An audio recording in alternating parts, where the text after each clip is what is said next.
এভাবেও ম্যাচ জেতা যায়, এভাবেও ম্যাচ জেতা যায়। আসলেই তো, এভাবেও একটা দল ম্যাচ জিতে যেতে পারে। মাত্র 207 রানের টার্গেটে ব্যাট করতে নেমে মিরপুরের এমন উর্বর পিচে 133 রানেই অল আউট উইন্ডিজরা।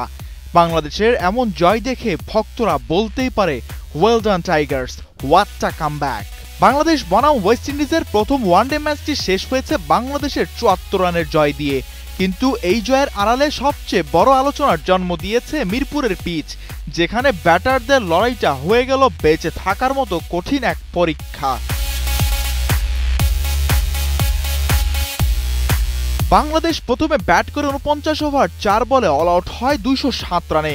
এই রান যে আধুনিক ওয়ানডেতে যথেষ্ট নয় তা সবাই জানে, কিন্তু মিরপুরের ধীর অনিয়মিত বাউন্স, টার্ন আর অস্বাভাবিক গ্রিপে ব্যাটারদের দাঁড়ানোই হয়ে উঠেছিল এক যুদ্ধ।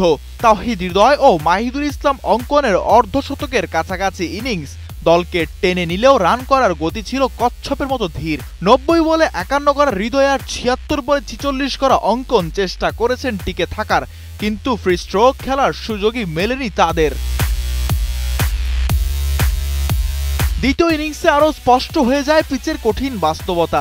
ওয়েস্ট ইন্ডিজের টপ অর্ডার যেন ব্যাট হাতে এক একজন বন্দী। বল একবার নিচু হচ্ছে, একবার উঠে যাচ্ছে কাঁধের সমান।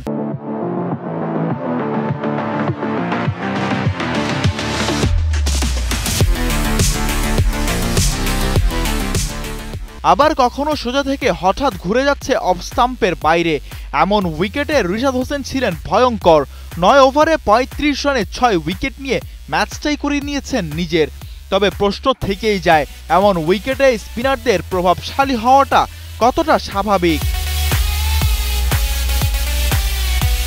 এই পিচে 40 ওভার টিকেই হার মেনেছে ওয়েস্ট ইন্ডিজ। 133 রানে অল আউট হয়ে গিয়েছে দলটি।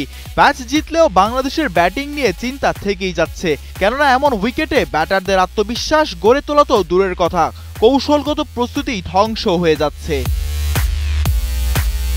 বিশ্লেষকরা বলছেন, এমন পিচে জয় পেলেও লাভের চেয়ে ক্ষতিই বেশি। মিরপুরের এই ধীর টার্নিং ট্র্যাক হয়তো বোলারদের স্বর্গ, কিন্তু আন্তর্জাতিক ক্রিকেটের মানদণ্ডে এটি ব্যাটসম্যানদের জন্য দুঃস্বপ্নের নাম। মিজানুর রাশিক, কালের কণ্ঠ।